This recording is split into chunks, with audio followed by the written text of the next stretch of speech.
When I was away on a business trip, my husband left me a note. I sold the house, took our savings, and am running away with my other half. Don't try to find me. I smiled and sent a single message. Check the account again.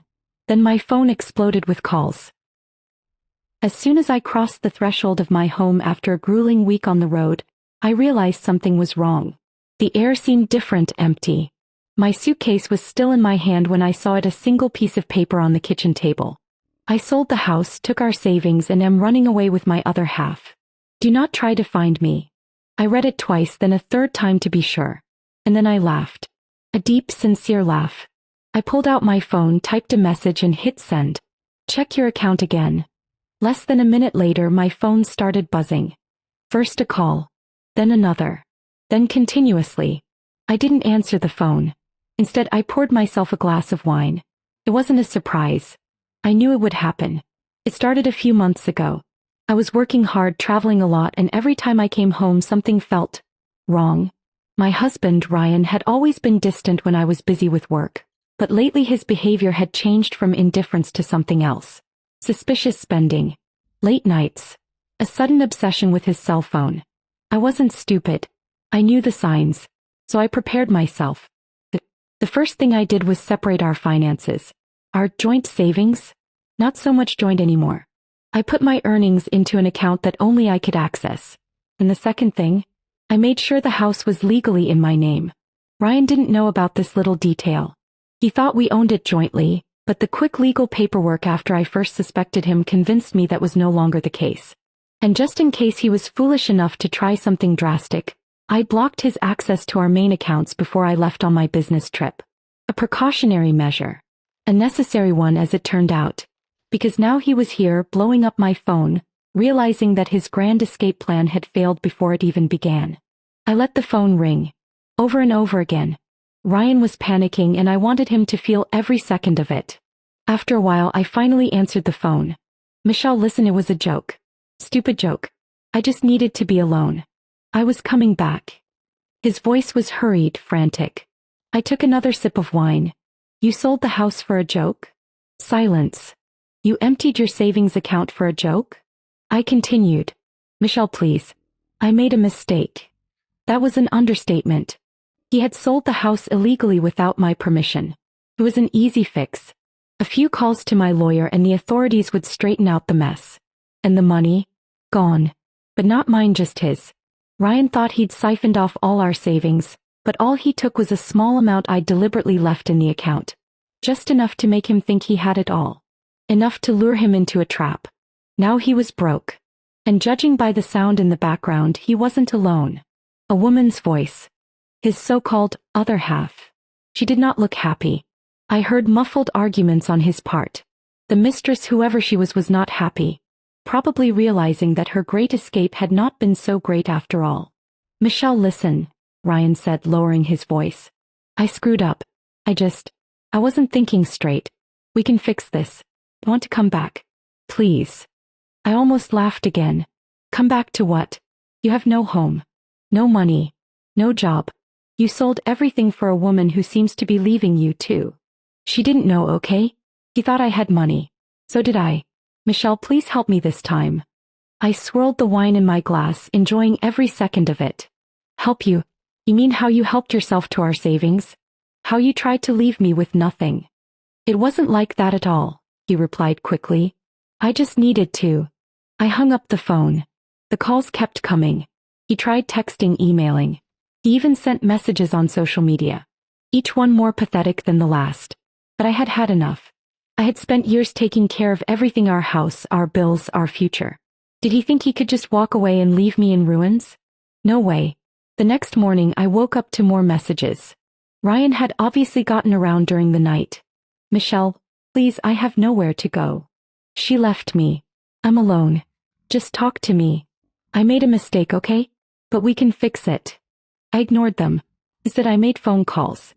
First to a lawyer, then to the authorities about the illegal sale of the house. Fortunately, since the property was registered solely in my name, it was easy to cancel the deal. The buyer was just as duped as I was. Ryan had no legal right to sell the house. By noon, the house was officially mine again. By evening, Ryan was homeless. He tried one last time by coming to my office. Security called and told me there was a disheveled man in the lobby begging to see me. I didn't even have to ask who he was. I told them to escort him out of the building. That was the last time I ever saw him in person. Ryan did not give up easily. He kept trying to contact me through text messages, phone calls, even through mutual friends. They told me his tearful story of living in a cheap motel and barely making ends meet. His mistress had left him when she realized he was broke. I did not care. Then a week later he tried something new. He called from an unknown number. I picked up the phone out of curiosity. "Michelle, please," he said, his voice cracking. "I have nothing. I can't find a job. I just need a little help to get back on my feet." I sat back and looked out the window. "You should have thought of that before you tried to leave me." "It wasn't like that," he started, but I cut him off. "Ryan, let me explain. I don't care where you go, what you do, or what happens to you. You tried to leave me with nothing. Now you have nothing. Call it karma." He was silent for a long time. Then, in a final attempt, he tried to blame me. "I loved you, Michelle. I made a mistake, but I loved you." My breath caught in my throat. "No, Ryan. You loved what I gave you. And now it's gone." I hung up the phone. That was the last time I answered his call. Weeks turned into months, and Ryan became nothing more than a ghost from my past. Life was good, even better. I had my home, my career, and most importantly, my peace of mind. I hardly thought about him. Until one night I received a letter. A real, handwritten letter, dropped in my mailbox with no return address. I hesitated before opening it. "Michelle, I know I don't deserve your time, but please read this. I lost everything and I know it's my fault. But I want you to know something: I shouldn't have run away. It wasn't my plan. Someone else was pulling the strings." I frowned as I read the rest of the letter. Her name wasn't even the one she gave me. She wasn't just some woman I met, she planned it all. She knew about you, about our finances.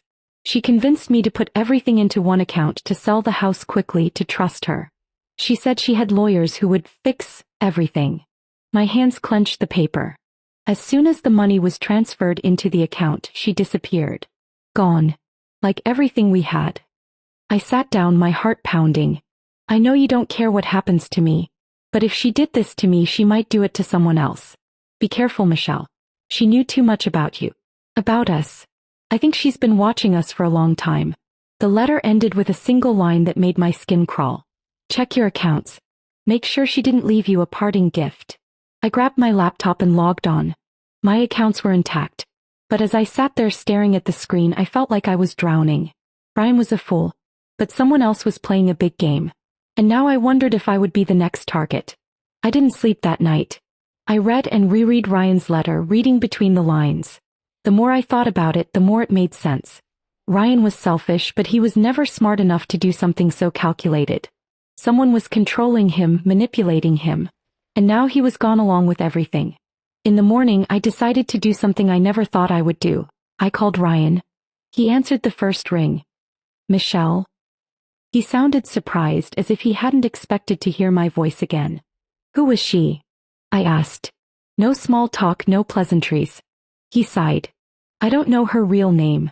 She told me it was Emma, but after she disappeared, I realized that everything she told me was a lie. She knew too much about us, Michelle. She knew about your job, your schedule, even how you handled your finances. It wasn't an accident.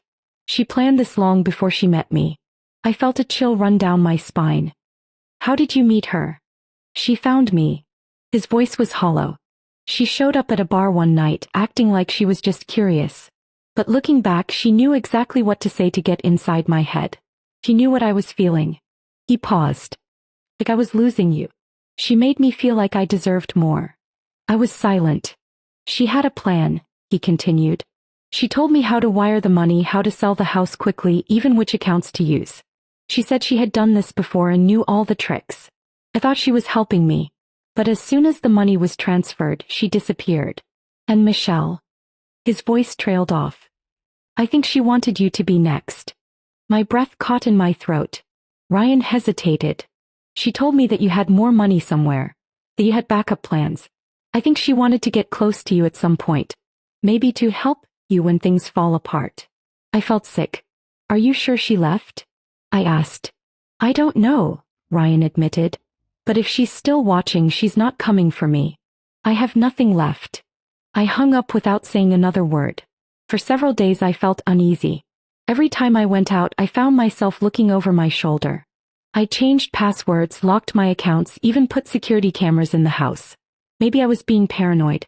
Maybe this was the last time Ryan would try to drag me into his troubles. Or maybe, just maybe, she was still out there. Watching. Waiting. I guess I'd find out.